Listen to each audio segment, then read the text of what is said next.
Well, hello, everybody. Welcome to our rally for unity. Thank you to everyone who's here. We are now live. I am joined by the one and only Jordan Mazer. Amir Satbat will be with us momentarily here. But first, to everyone who is at Unity, who, if you're one of the 1800, this time is for you. We are going to take a lot of questions and hopefully provide a lot of answers. That's a very aspirational statement, so hopefully. But what we're really hoping to do is to make sure that anyone who's been displaced recently, whether yesterday, in the past year, or even in the next couple of days, as we've even recently, even since we posted this event, learned some additional news. We want to make sure that you're not alone, and this community is here to rally. And as is our real strength, making sure that that you're never in a single player game here in this community. And speaking of multiplayer, we now have 3 on screen. Starting to look like GoldenEye here. Hi, Amir. Welcome to the party. Thank you. Sorry, it's these AI tracking cameras. They're really great, but every once in a while they decide that my wall is a very attractive feature. So, how you doing, Jordan? Good to see you. I have a feeling it would decide that my wall is more interesting than my face reasonably often soon. Jordan, thank you so much for being here. Welcome. I'm happy to be here. Thank you so much. I'm unhappy about the circumstances, of course, and the general sort of market conditions that have affected, as John said, not only those at Unity, but the Twitch also today. But basically I want to do, and I know Amir is very much the person who does this every day, help in any way that we can in terms of providing, right, like either opportunities or advice or just general perspective that may help you through a potentially tough transitionary time. So, of course, I know Amir needs no introduction, but I'll let him say his piece. Oh, no, I mean, everyone, good to be with you. I'm sure many familiar friends already in chat. Amir Satvat, day job, business development director at Tencent Games. Great team, love them. And by all the rest of the time, when I'm not working with family, just really have a passion for working with friends like John, like Jordan, like many in the chat, to do anything possible to be a support, a source of fun, a laugh, someone you can go to for the tough things. We're here for everything. And I definitely know that's true about John and Jordan. Appreciate you both for it. Well, I'll say my piece here, and I could not be more privileged and more humbled to be in a call with the 2 people that are here right now. As somebody who's more new to being part of this community, at least vocally, the work that you both do to create resources for free, to be so giving of your time and knowledge. It is honestly why I started to really want to be more vocal within this community is the work that you both have done, and the inclusivity, the approach that you make to making things accessible in the form. Jordan, I'll use you as an example. The posts that you make, you put so many A16Z portfolio company opportunities in one place. You just make it easy to navigate what is a crazy thing. And then Amir, you of course blow that up to this global level. So I'm just so honored to be here, and I really am humbled by everyone in the audience, hopefully for whom we can answer some great questions. Let's talk a little bit about format here. So a couple things. We are going to start out with a guided tour from the one and only Amir Satvat of the game's resources. So excited to see this resource and to have yet another guided tour. While that's happening, you'll see me darting around a little bit. I'm going to be kind of doing the back end admin chat, making sure everybody has access. Please throw your questions into chat. And if you would like to come up on stage, please DM me privately, and I'll send you a link to actually join this Restream lobby so you can be on screen with us. But without further ado, Amir, I want to hand it to you for the guided walkthrough of your resources before we move into our first Q&A session. That's really great. And John, because of this new format, kindly remind me, should I share my screen? Is that what I should do now? I think that would just be phenomenal. Yeah, I think that would give people so much access to see exactly how to navigate. I know for me, being a crazy visual learner, that would be so great. No, good. Let me make sure I don't have any of my open letters to Nintendo about Wind Waker HD open in the background. 1 second. We want the secrets, Amir. What's going on? No, everybody. So this is so cool. So everybody, as John mentioned, and I will say one other small piece, which I apologize everybody that due to unforeseen circumstances, a short work thing came up at 10 o'clock Eastern. So I'll go through this. We'll talk for a bit. You'll be in good hands with John and Jordan. Then I'll be back at 10:30 and I'll go as long as people want, basically. So let's get right back to the resources. So for many of you, there may be some familiarity with these resources and what's going on with them. As a reminder, if you ever want to know, well, where do I go, Amir? I forgot where they are. All you do is you go to my profile, you come over here, simple as can be, right? Look under my name, look under the funny fellow here, 10 video game career resources. I update this link weekly. You click through, and there you are.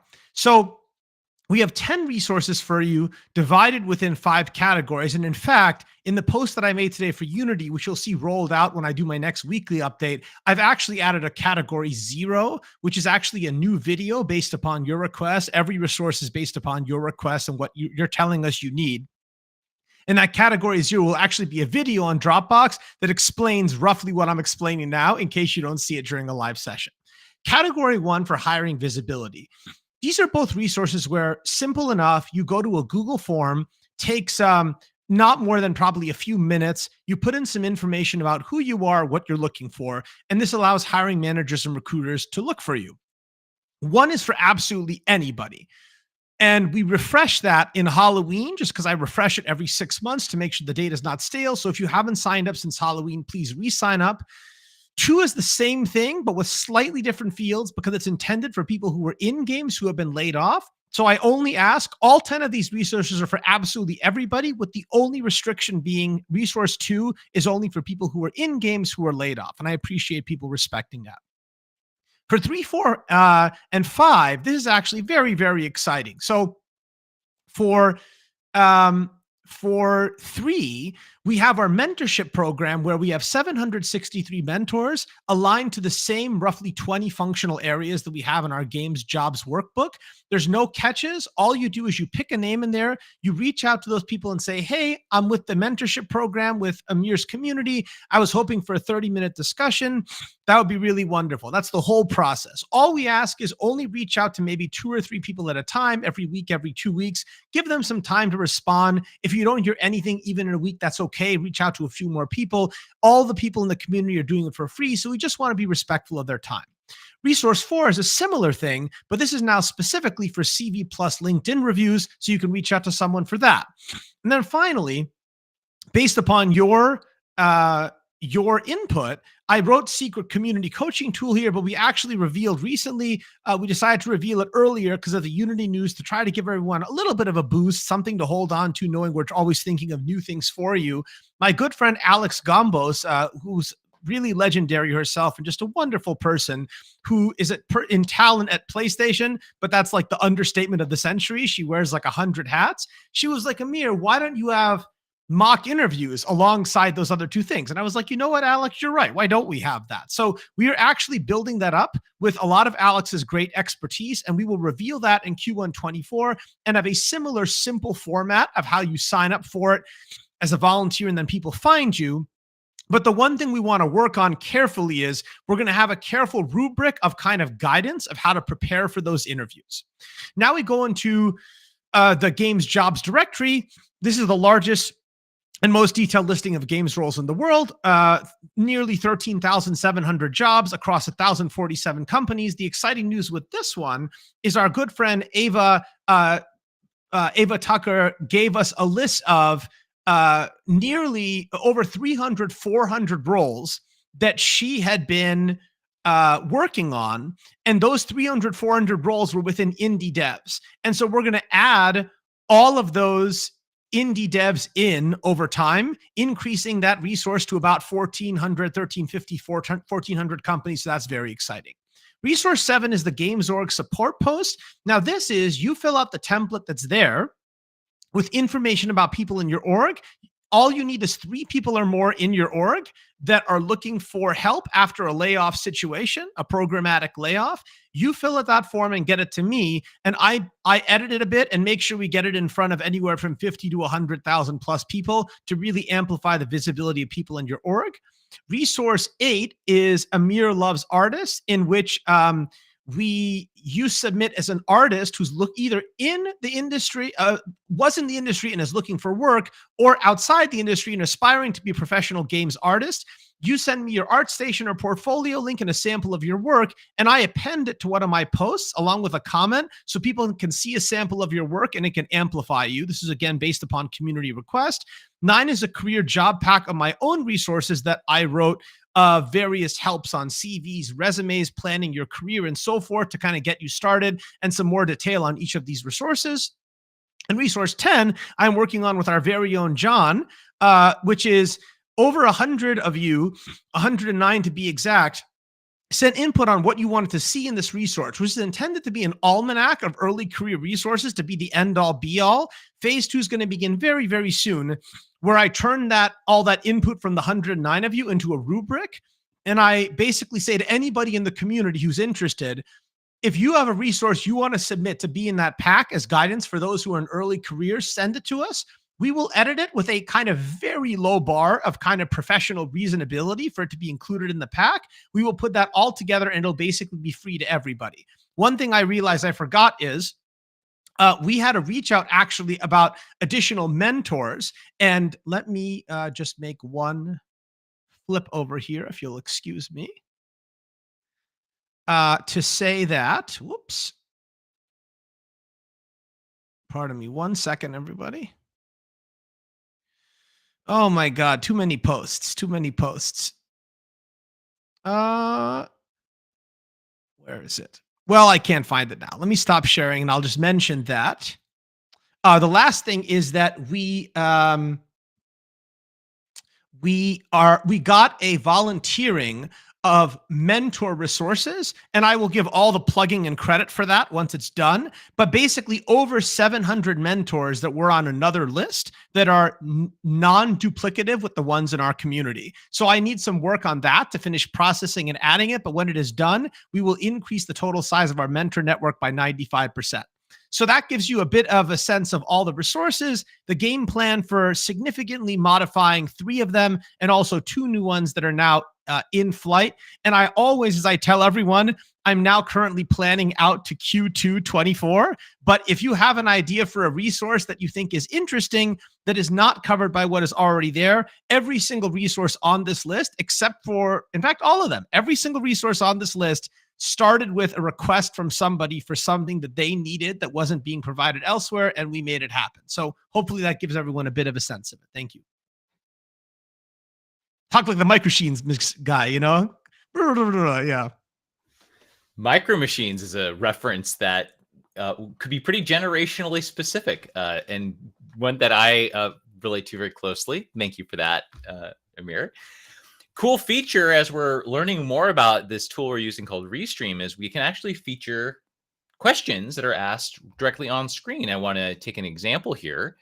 We can actually see Eric Barnes, for example, is talking about how he's helping to promote artists on his posts. Thank you, Eric, for being here today and for so many of these events and for being so active in the community and for highlighting Salome here, which is fantastic to see. So not only can we address Eric's question right on screen, which we'll be doing a lot during Q&A, but we can actually see how things are spelled. So for example, Salome's last name, everyone can see that. You may be even able to copy and paste it. So if you'd like to go and see that person's work, it's right there on screen, which is really cool. Thank you, Eric, for being our guinea pig today. Appreciate you as always. Okay, well, let's jump in here. So Jordan, I think this might be a kind of a perfect time to talk a little bit about A16Z, and I'm going to use my position as not being affiliated with Tencent or A16Z or Nintendo, PlayStation, Xbox, anybody at all right now, to be able to talk up what you're about to see, everybody. So if you've seen Jordan's posts, you've seen a lot of resources, and one of those is A16Z, which is Andreessen Horowitz's Games Fund 1. Resources for roles within those companies, of which there are so many. And Jordan here is the leader that connects people with those. So here at night after work, Jordan's here to help connect us with that. So while you're telling us about it, Jordan, I'm going to put a QR code up on the screen that anybody who'd like to follow it can actually go and do exactly what we're about to talk about. Thanks, John. I appreciate it. I'll give just a brief bit of context on my background that I think will help both for the Q&A section as well as what I'm about to describe. So I have been in talent acquisition my entire career, coming out something like 14 or so years at this point. And I started at Amazon, but I went to Scopely when they were a tiny company, like maybe 10 people or 15 people. And then I was there for several years. I joined Riot thereafter, and I eventually ran recruiting at Riot for many years. And so my background before coming here to Andreessen Horowitz is in helping manage the recruiting process and the hiring process for thousands of game professionals across different environments.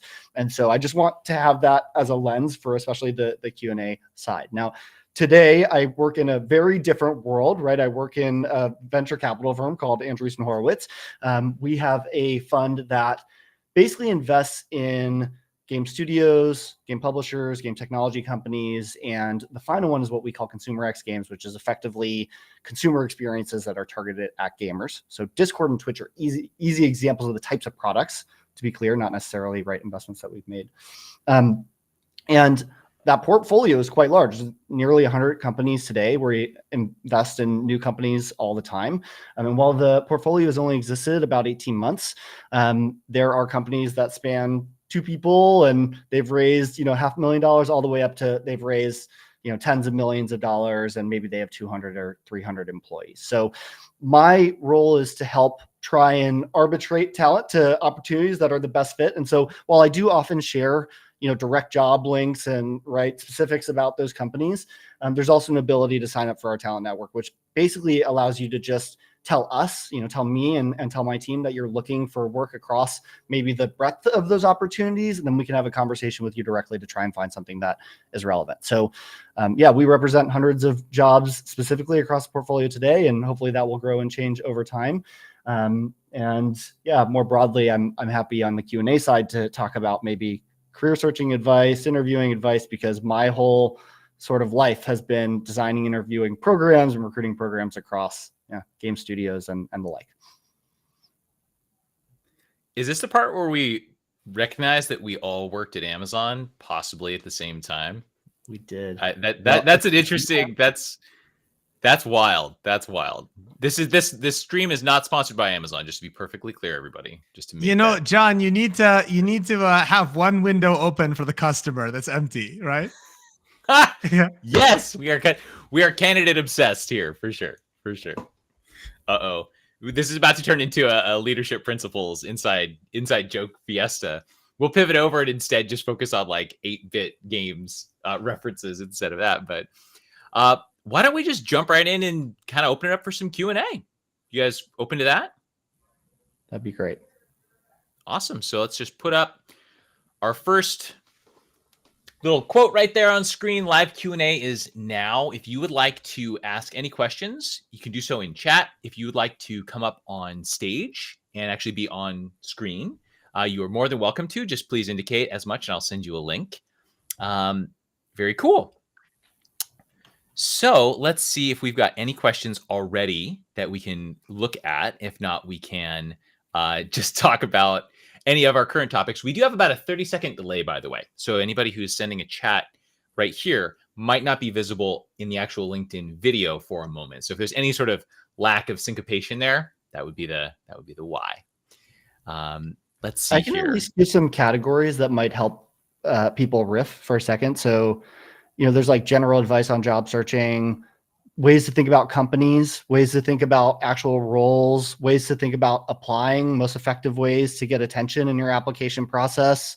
Like, should I write to a hiring manager directly? Is that weird? Or is it effective? Should I apply right away? Or should I let the job sit open because maybe I'll get more attention if I'm later in the pile? How does that affect my chances for a job? Or any interviewing advice, like what works, what doesn't, what do people think work, but really doesn't really work, that kind of stuff. So just want to at least provide some categories that maybe we can hold on to if helpful for the audience. Beautiful.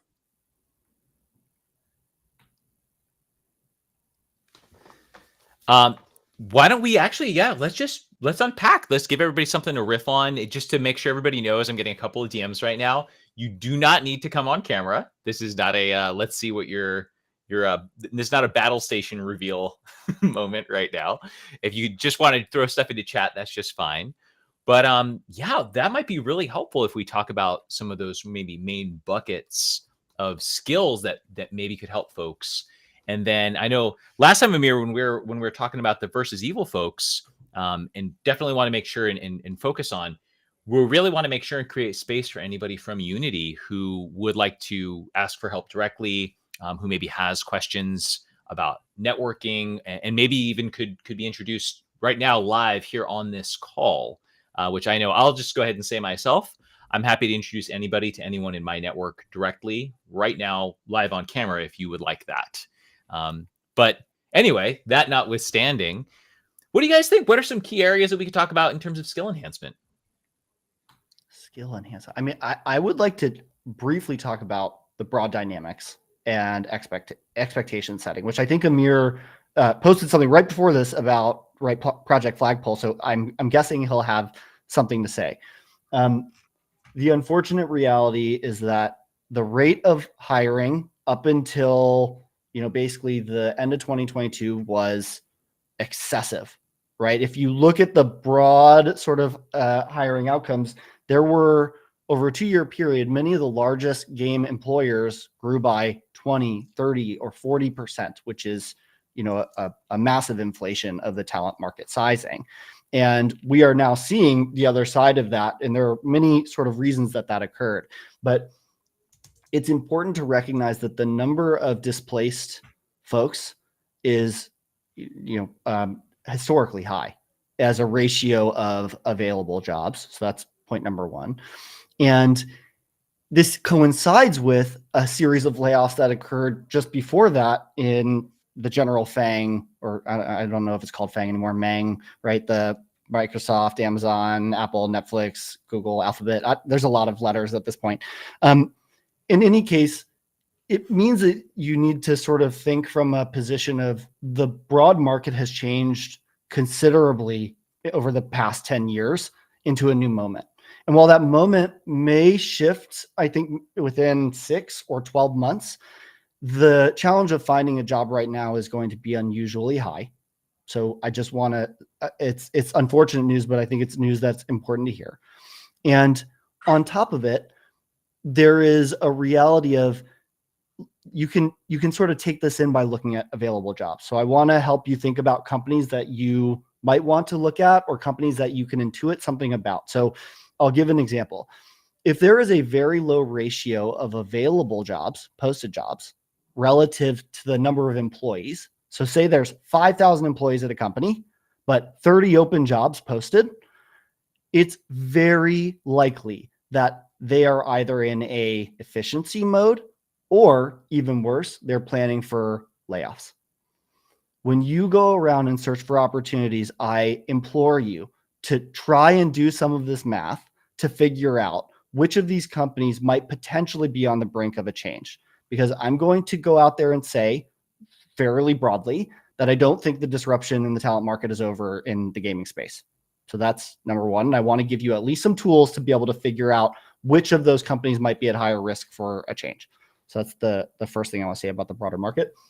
Second is, if you have portable skills that are not unique to game development, this is a time where you might be well served to be looking outside of the market. Right. And I mean in adjacent markets. So whether that's general internet, or, there's stuff like defense contracting that has a lot of actually game relevant. If you have a marketing background, there are lots of general or broader consumer oriented sort of opportunities, or maybe even B2B SaaS, stuff like that. So I think because of the market dynamics, it's at least important to be aware that there are other avenues and they might be worth looking at. So I'll pause because I know you, Amir, made some commentary about this. I would love to hear your perspective. No, I appreciate it, Jordan. I mean, gang, hold on to everything Jordan says. Like, it's really gold and he's right on the money. I'll just shade in some of the color on what he said with some stats. So as Jordan alluded to, if you look at my most recent post, I started an exercise also because of community request. People were saying to me, like, Amir, there's all this qualitative speculation of how hard it is to get a job in games. Can you put some data on it? And I was like, well, I can't yet, but give me 2 months and maybe I can. So I went and I took all the data that I have, like the 13,000 plus roles that are tracked in the game's jobs workbook, like the contact that I have with people for hiring. I actually tag every single role that comes in and out of the workbook with its own unique identifier so I can see how long it takes for it to disappear. Now, again, do I know if that was closed or if it was taken down the market? I don't. But I even asked some people in hiring and recruiting, well, what percentage of roles do you close out versus take off? So I could approximate that. So all this info I take in. I take in the number of layoffs that have occurred. I take in how many roles are turning over. I take in how many roles are getting added and so forth and so on. Crunching all of this, I estimate kind of 3 or 4 main indicators. One is if I'm anybody, an applicant who's never worked in games, a veteran who was in games and everything in between, and I apply to a games job over a 12-month period, what is my chance of finding a job in games as an applicant? And I found that the last time I did this test, the percentage was about 4%. The percentage has actually fallen to slightly less than 3%. Question number 2, if I am an applicant who was in games and I lost my job and I want to get another job in games, so I'm already a veteran of the industry, even if it's 1 year experience, what are my chances of finding employment back in the games market? And the chance of that over 12 months is about 25%. It's about 1 in 4. And then the third question that most people asked is, Amir, when is the market going to recover? So you have to think about what the definition of recover is. For me, it's that the number of new jobs coming in the market is equal on a 60-day rolling basis to the number of jobs going out in terms of layoffs. And so my determination of break even was August 2024, but I actually have moved it back as a most recent to September 2024, in addition to some of these percentages coming down. And that's again because the year-over-year fill rate is falling, and also because we've had a number of several more thousand layoffs get pushed into the market. So as Jordan said, this is not to be discouraging. Remember that for me in my career, I didn't get my break in games until I lateraled being at Amazon in another role in tech. So, and I spent 15 years of my life not working in games until I finally went in. I built skills and I did what I had to do. We all have to put food on the table. We all have to pay our mortgages. Like I'm never discouraging anybody from having the dream. I never stopped having the dream. I had that dream all 15 years while I was doing other things. But there is no shame in doing something in the interim to take care of your families and take care of yourself. So the odds of currently getting that role, as I mentioned in my post, is lower than the chance of getting into Juilliard or into Harvard. It's a vocational industry that's very competitive. So just please know, I'm never going to candy coat. Jordan's not going to candy coat. John's not. But our job within those constraints is to give you the maximum chances possible of attaining your dream. And I apologize with that, everybody. I will have to drop for a little bit, but I will be back. Thank you. I'll add just at least a little texture to what, thanks, Amir, to what Amir was saying, which is if you're concerned that someone might begrudge you or think less of your application later because you switched out of gaming and then want to re-enter the market, I think actually a longer period of unemployment, a year or 2 years, is a more challenging thing to have on your resume than having switched out and then trying to come back in. So I think a lot of people are sort of faced with this dilemma of like, wait, but if I do that, is that going to disbar me from coming back? I think the answer is pretty clearly no. Some people might not have talent or skills that are as portable, and I understand that creates a different dynamic or challenge. But I do think if you're in a lot of the functions that were represented or will be represented in some of the layoffs at Unity, there are a lot of, especially in general tech and internet, a lot of relevant work that's done in those companies. So if sort of you're coming from a place of fear that it will disrupt your future plans in gaming, I think the answer is it probably won't, as long as you're able to talk cogently about what occurred. And ultimately, you were displaced by a layoff. And as a person who's interviewed thousands of candidates during my career, who's overseen hiring processes for thousands more candidates, I can tell you very, very confidently that people aren't going to, people will generally not begrudge you. The ones who will, you probably shouldn't work for because they don't have the right view on talent and how, generally market shaping events occur. Market shaping events. MSE. I think that's worthy of an acronym. I think market shaping events, of which there's been too many. I think in the last, gosh, especially the last few months. But Jordan, you mentioned portability of skills, and we have a couple of questions in chat that I think have a lot of adjacency with this as a topic. First, just for fun, let's just highlight a question asked by anonymous LinkedIn user. Can't second dinner just hire everyone? That's a question. There you go. I'll take that one because there's only so much excellence out there, and that's why we have more than or nearly 100 portfolio companies with A16Z and so many others that are actually hiring, especially if you look at Amir's job resources. So everybody, a second dinner. Thank you for everything that you do, but you don't have to hire everybody. But let's It's worth noting they did announce $100 million raise by Griffin Gaming Partners just yesterday. And I saw something, I don't know the specifics about them having available jobs. I know they have 7 posted today.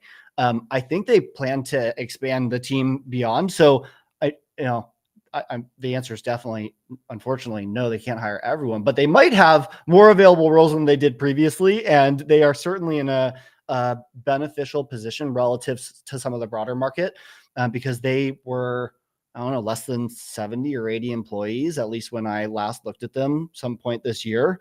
And they are on a tear with, Marvel Snap and everything else going on for the business. They're also just a group of amazing people. That's fantastic. I think to add to that just a little bit from my perspective, I'll make a comment as a mentor, as somebody who's part of Amir's mentoring network that he's built. And it's very frequent that we often look for our network when we need it, not when we should have been building it. And I think that is, that's a tough one sometimes. Speaking of sort of candy coating, there's a lot of occasions where somebody maybe could have had so many more options, but the network just isn't there yet. Maybe they didn't have time or network building, which is such a common theme. And so here's the deal. Maybe second dinner is going to explode and have so many jobs. This is the time actually to build those relationships. So reach out, build connections, look for content that's being posted and find ways to get involved and be familiar with the culture, with the games, with the team structure, so that when those jobs do come, you are able to take them. So yeah, thank you for asking this question, whoever did, anonymous LinkedIn user with the winky face. I think that was just fantastic. Let's jump over. We've got questions from Douglas, from Kelly, from Eric. Let's talk about Kelly's first. So Jordan, we're all aware that 2023 was a challenging year. Perhaps you have some predictions for 2024. Will it continue to be as difficult as last year? Trying to save my job here. LOL. Not really LOL, but LOL. What do you think about that? I know that has a lot to do with what you were just sharing. Yeah, I do not think that the layoffs are done. That's my simple statement, especially for larger incumbent organizations. And when I talk about large incumbent, I'm talking about the big players.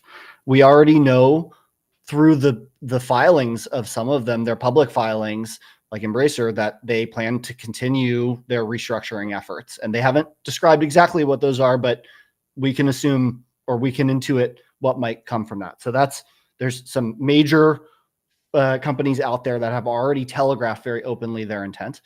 There are others that are displaying, which I will be less clear about, at least the job opening versus employee sizing ratios that make me personally assume that there could be something occurring. Now, it's worth noting that while that's occurring, there are plenty of other organizations that actually have lots of jobs available and are in a very different cycle of life. So I think in the past, most people would think, I need to go to the large, quote unquote, stable company because that's going to protect me or give me sort of opportunity. Actually, I think because of what's going on in the market, they are almost less safe than some of the on the growth path companies. So if I were to look at, we talked about Second Dinner, I think that's a good example of a company that probably has more gas than some of the companies you might look at as alternatives. I'll be careful about who I do or do not name. The other consideration is that you can look at much earlier studios, which of course I represent, right? So if you're interested in having a greater degree of creative freedom or input, they often are also able to take candidates without as much maybe sort of veteran or AAA opportunity or experience. I think that's also a path for you. So can I prognosticate? I don't think it's done. I think it will especially affect the larger employers that will have a broad impact on both availability of jobs as well as on compensation growth over time. Most people might know that compensation growth was in a sort of like vertical takeoff zone in 2022, and it will definitely get hit by this as a result. So another expectation setting reality for you when you go to look for potentially another job is you need to recognize that that will probably change. But the demand for games is generally unchanged. It continues to grow. Forecasts for the broad market continue to be very strong. So while I am giving a somewhat sour and pessimistic view on the immediate term, I don't think that the long term is a treacherous or unsafe one, right? I think we're in a moment of temporary disruption that has a terrible effect on families and people, and I don't want to sort of undersell or diminish what is happening. But I do want to at least give my convicted opinion that the market will recover and continue to grow because the demand for games is forecast by almost all parties to continue on the sort of path it's been on. Yeah, the number I see bandied about by some of the larger financial consulting and advisory firms is a 13.4% actual growth rate over the course of that's 10 years, and that's an average, which is really wild. And that's a metric often referred to as CAGR in the business world. And this is me. Jordan knows all this stuff already. This is just me speaking kind of like broadly for everybody to hear this. I think for my part, when it comes to trying to rub the crystal ball a little bit here and kind of look into the future, do you rub a crystal ball? Or do you rub the lamp for the genie? I don't know if you rub a crystal ball, actually. I don't think there's any like contact necessary. I think you just look into it. But anyway, I'll rub this crystal ball. And I think that there's some really interesting indicators out there. So estimates are that something like 3 to 6% of the games industry experienced some form of a reduction in force last year, meaning that some 3 to 6% of the entire global population of games was laid off or otherwise displaced.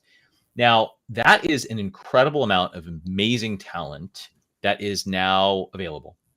And for me, when I look back and I look at some of the companies that I've been part of, like Amazon and Apple, and I look at periods of some of the best growth, it was when industries experienced similar shakeups and a lot of that talent became available. And I kind of think of it as like a dandelion event. You get this big consolidated industry and all of a sudden something shakes it up and then all this great talent is now up in the air. And where it lands, it will propagate amazing new things. Now, we are still in an environment where interest rates are very high. And so money is expensive, right? Meaning that it's sometimes more difficult to get funding if you're starting a studio. But I think about a conversation that Ben Cavallo was part of during the Game Awards. And we had a little LinkedIn Live. And we were talking about what it's like to be a founder right now and what capital is like. And there's a phrase that I've heard a few times, which is there's always money available for great ideas executed by great people. And I think that for anyone thinking about founding a company, thinking about getting on board with, to Jordan's point, a company on a growth path as opposed to a maturity path. That's the difference between a company that made some of the games that are probably sitting on your desktop right now versus a company that you might hear about tomorrow in a news article for the first time or discover for the first time on Steam or the App Store tomorrow. I right now would be equally interested in both. And I would be particularly excited about the opportunities for growth and even stability in the smaller setting. And because you can see your impact even more, which is maybe even another reason to consider it. But thank you, Kelly, for such a really great question and a fun one to answer. Let's see here. So we have some conversation around portfolios, and it looks like a diverse background. So Eric, let's answer your question. And this is one I think, Jordan, you are so well positioned to answer. We actually can't see the entirety of the question. This question, I'm an ops and project manager background, but I'm very much generalist.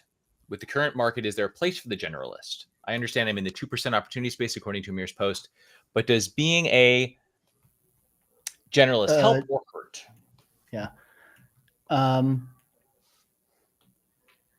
It's difficult to provide just a broad blanket statement for all employers, because the reality is employers are very different, right? If you think about groups of friends or families or people you've ever been around, like, they're also unique. They're all human, but they're all unique. It's one of the things that is a defining feature of us is, like, we're all over the place as a human species. And so my general answer is, it's hard to say. What I think affects a candidate most when they're applying for a job is there is like do you have relevant skills to do the work, right? For engineering, for art, like these are vocational skills, as was mentioned before, and it's very difficult to fill one of those jobs if you don't bring those skills and experience to the table, bar none. Then there's like a whole range of other jobs, whether it's production or QA. QA, by the way, I do not want to diminish. I think there's certainly plenty of very skilled and experienced people in that category, although it is one that is more open, I think, to entry level or generalist work. Same with customer support. These are groups of jobs where I think it's very much possible to enter without the relevant experience, but where you need to either have something that is similar in your background that you can sort of map from a quote unquote competencies perspective. So like, what does it take to do this job? What have I done in the past? How can I sort of sell my experience as something that matches? That's number one. And number two, it's your ability to express why you want to work in that organization and why you think that organization is special relative to its competitors or alternative employers. So, having talked to a lot of candidates, the number who would tell me why they wanted to, for example, when I was at work at Riot, because we had quote unquote cool games or because the gaming industry was growing, was very high. The number who could tell me, hey, Riot's perspective on players and how they interact with players and how they create content that they want to play is a differentiating factor between Riot and many of the other developers and publishers on the market. Just a little comment like that was highly differentiating for them as a candidate. So I think my comment here, if I can try and sum it up for you, Eric, is I think there are some vocational skills that are irreplaceable. There's a broad category of jobs where the distinguishing factor is your ability to sell, how you apply your skills, and whether or not you'll be a functional asset in the company, and that you have a strong understanding of why you want to work in that organization. And it is not from some, like, I saw, an ad. It's more, I've done my research and I've thought deeply about this company and I've talked to people and I have references that help me create this sort of impression of you as an employer that will change the path of your interviewing process. And I'm guessing, John, you've had similar experiences, outside of gaming where, right, that knowledge about the company was a differentiating factor in the outcome. Oh man. So my like nodding emphatically here is caused mostly by the fact that I'm so glad that this is something people can watch again later. Because it looks like not everyone's able to access perfectly from the original event. So that means people can watch this later. And thank you for everybody who's doing that right now. But B, because what you just said, Jordan, I would encourage everyone to listen to on a loop and like go on a 1 mile run and just listen to what Jordan just said, like on a loop, because the whole I want to work here because I love the games it's powerful, but it's sometimes it's not enough. And usually, frankly, it's not enough. I love the games and that qualifies me because of X. That I think is important. It means that maybe you understand the culture more, or you understand the working philosophies, even just like the principles that guide that company. I'll use Activision Blizzard, specifically Blizzard, and all of those principles that are on the ground around the org. Those are things that truly those folks they really live by, and understanding that is meaningful. Does that get you in the door? No, but you probably had to fall in love with the games to really want to learn that. And so that's it's a step toward qualification. And so, in my own experience, that was Apple, where you had people that would come into interviews with like Apple tattoos and show that. And is that exciting? Sure. Is that probably a question on that qualification sheet? Probably not. And so it's a nice to have. And I would just say, don't rely too much on the nice to haves especially when you're building those relationships towards opportunities. But all this nonsense that I just rambled on for about a minute and 10 seconds is probably just skip that and go again back to listen to what Jordan just said, because that helps you position yourself and think about how you're guiding your career, not just how you're describing what you've already done, thinking about how you can do that and speak to that by what you accomplish in the next few years. Going back to Amir's point, even if the next job isn't in games, the one after that really could be. But Eric, phenomenal question as always. You rock star, you. Let's see here. Jordan, do you have anything that you would like to double down on, or anything you'd like to circle back on? If not, we can just keep rolling through Q&A, because we have an amazing backlog of questions here.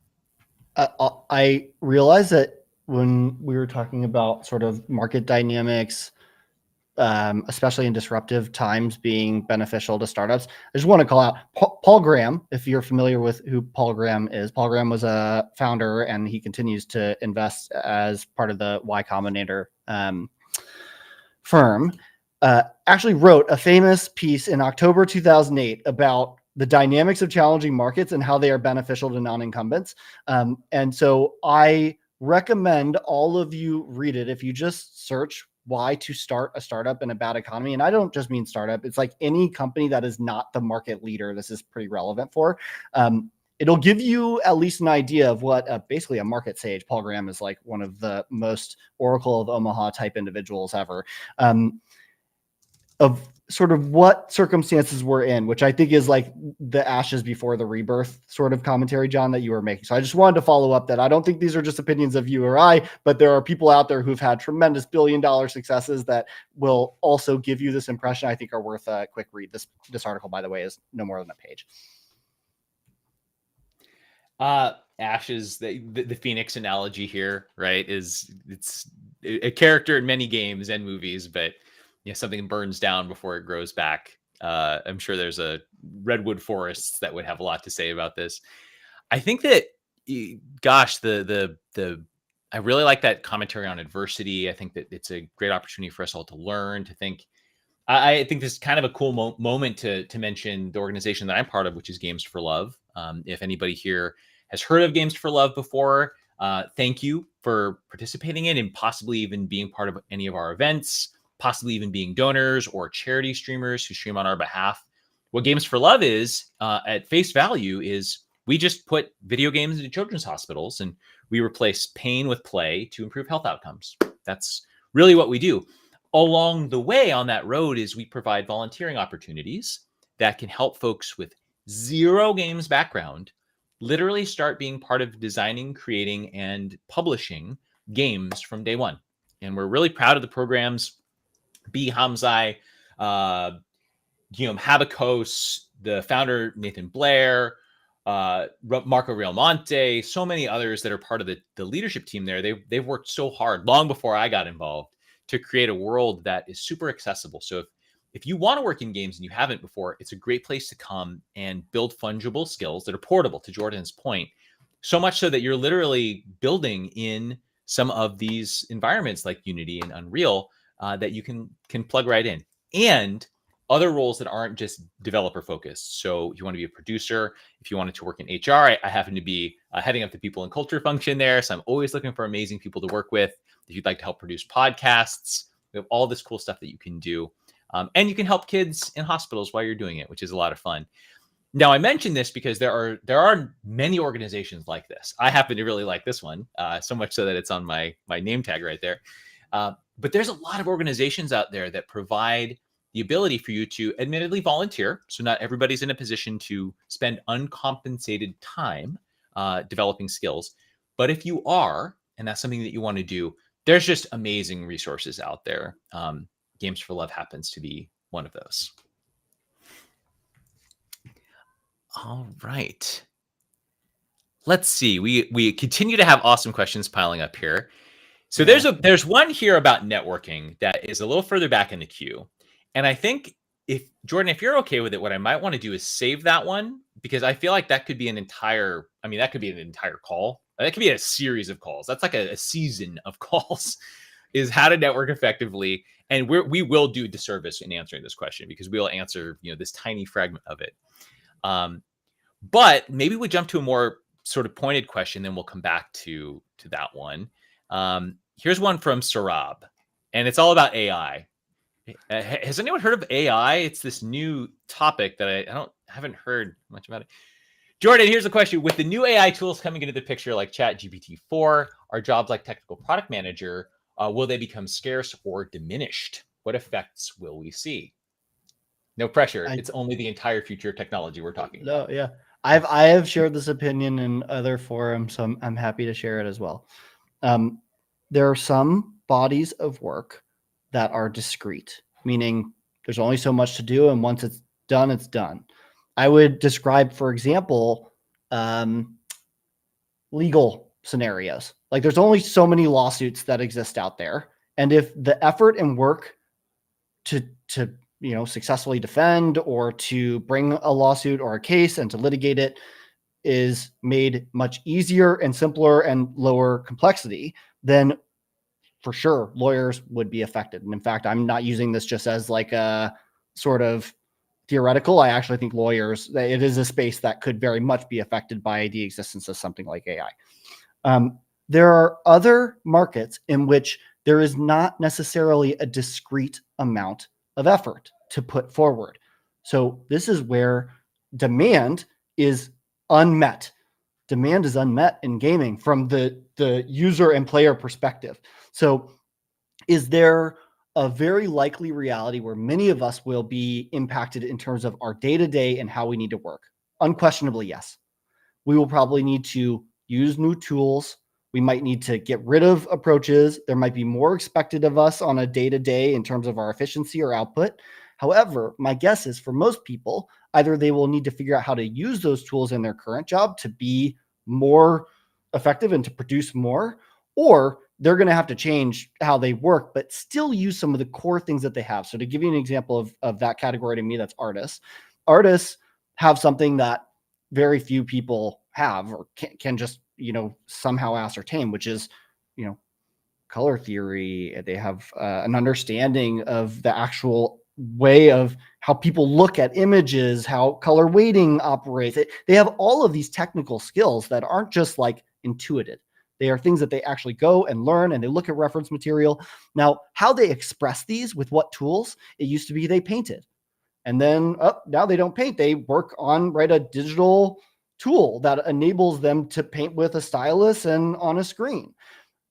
That is going to advance likely into a new reality where they maybe are using their words or some 2D asset to create a 3D asset, but ultimately their ability to describe something is not replaceable by some other human who doesn't have art skill. So that's the first thing I want to call out, is that there's still these very unique capabilities that I think are difficult to do away with, and therefore create really challenging circumstances for the broad class of people in that talent sort of community. So in that case, artists. But they will have to change how they operate. I think that's highly likely, which is true for me too. As a recruiter, for example, I probably need to find ways to be more effective with my time, because some other person is going to figure out how to be more effective than me with those tools. But with the additional time that comes from the efficiency of our ability to do our jobs because of AI, there will just be more output for us to produce for consumers.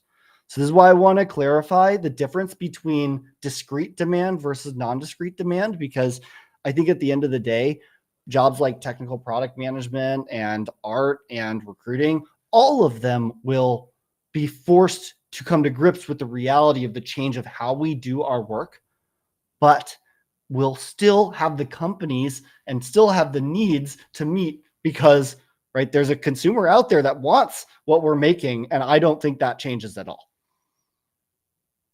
I don't know if that answers the question, but happy to go a different direction if needed. That concept, Jordan, of discrete roles